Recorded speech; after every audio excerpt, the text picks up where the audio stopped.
Consciousness is key. We hear that all the time in relationship to contact, to ET, and also the greater phenomenon, as I call it. So what does that mean? And what part does the brain play in all of this?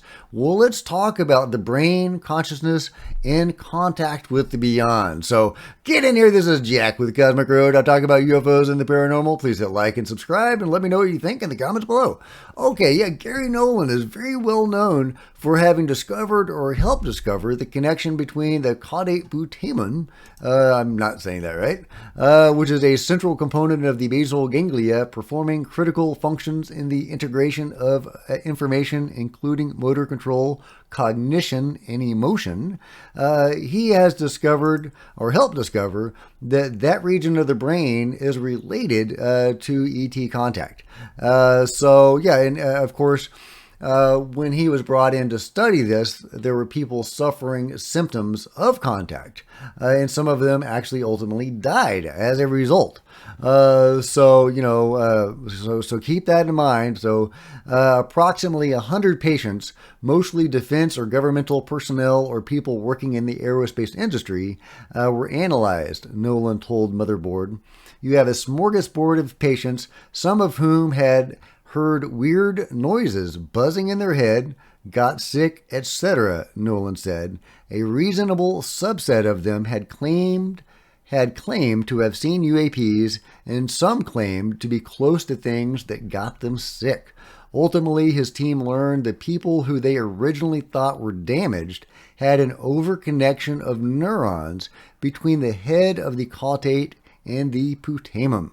The number of people that had this overconnection led to the open question, did coming in contact with whatever it was cause it or not? Nolan said that approximately a quarter of the MRI patients who claimed they had an encounter died from their injuries, and the majority were found to have symptoms identical to Havana syndrome. But some people who had seen UAPs didn't have Havana syndrome and instead a wide range of symptoms. That is just fascinating. And of course, those are scary. That's a scary phenomenon that he discovered because a lot of those people were sick and died. But it's not the only similar phenomenon going on. In episode 8 of Beyond Skinwalker Ranch, they hooked Chris Bledsoe up to some devices that monitored his brain activity while he was summoning UFOs. And what they found was he was able to achieve instant Zen-like states, just like the snap of his fingers, while he was summoning these UFOs. And when he did that, the communication centers of his brain lit up. But it wasn't the giving communication part of his brain, it was the receiving communication part of his brain. The UFOs were letting him know they were coming. And I shared with you a study done in South America on hundreds of experiencers that were able to do similar things to Chris Bledsoe. They were scientifically studied, and their brains were able to go into instant Zen-like states. That would, a Zen, master would have to take, half an hour or an hour or more to get into these states of consciousness that Chris and these others are able to achieve instantly. So there's another example of the brain and being able to, a scientific study of the brain while it is encountering the beyond. It's just fascinating, guys. It's fascinating. Now, when I say the beyond, it's because I consider the UFO phenomenon a subset of a much larger phenomenon that I call the greater phenomenon. Near-death experiences, spirituality, ghosts, Bigfoot, it's all connected. People see Bigfoot aboard UFOs. 30% of all alien abductees are near-death experiencers, people who have died, been to the other side, and come back. 30%, guys. There's a huge crossover between the various aspects of the various phenomena out there that all are connected into what I call the greater phenomenon. So in order to understand UFOs, it's helpful to tackle those other phenomena because they're all connected. So let's go to this amazing study, neurosciencenews.com. Brain stimulation unlocks our telepathy and clairvoyance powers. What? What? From Neuroscience News, guys. Neuroscience News is covering this. This is amazing. And this is from January 16th. Summary. Researchers proposed a groundbreaking model in the study of psi phenomena, suggesting the human brain functions as a psi inhibitory filter.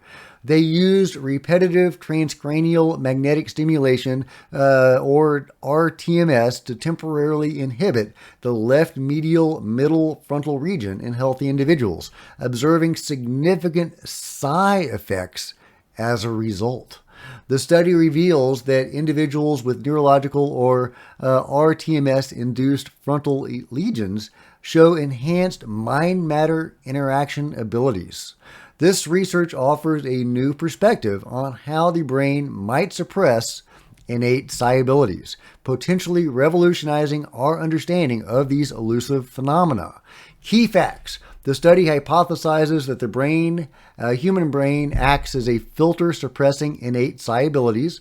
RTMS-induced lesions in the left medial middle frontal region led to significant psi effects. This research could fundamentally change how psi phenomena are understood and studied. Psi is a phenomenon that includes telepathy, mind-mind connections, clairvoyance, precognition, and mind-matter interactions. So I love this because I have been saying for a while, privately, that I believe our brains are a filter. You know, from my research into near-death experiences and spirituality, it seems like we come into this world from outside when our souls inhabit our bodies. Our brain is a filter that filters out a lot of what we are and a lot of what we have access to. Now, through meditation and various disciplines, you can reconnect to a lot of this. But I have found that it's very helpful to alter the filter. And don't do drugs, guys. Drugs are bad. But I have had amazing success with psychedelics, particularly ayahuasca, in achieving these states and having contact. That's what led to my major UFO sighting, and you can go check out under my playlist called under my experiences, called My Jesus Ayahuasca UFO. And no, I was not on ayahuasca when I saw the UFO that happened a month later, but that was directly related to as a follow-up, as a confirmation of something that happened during my ayahuasca journey, or during that particular journey. And that's because I was altering the filter.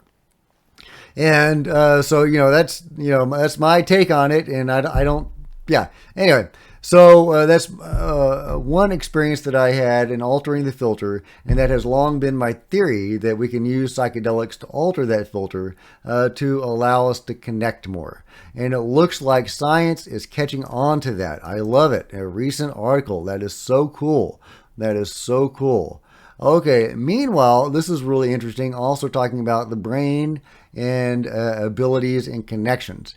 Danielle, who is a paranormal experiencer, says, it seems like the flashing, she has her electronics respond to her consciousness, which is a fascinating subset of psi abilities and experiencers.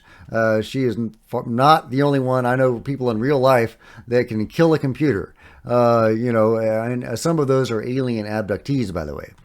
But yeah, she says, it seems like the flashing is faster when I take my ADHD meds. Never in my life would I ever have pictured this as my reality. Yesterday it was the TV, this morning the kitchen lights. I am incredibly anxious because I have to meet a new doctor today. Well, good luck with that, Danielle. I hope it all goes well. But you can see what she's talking about. You look at the flashing lights and how it's extremely fast there when she is taking her meds. That's really interesting. And when she's not taking her meds, she still has the same phenomenon occur, but the light is slower. That is really, really interesting.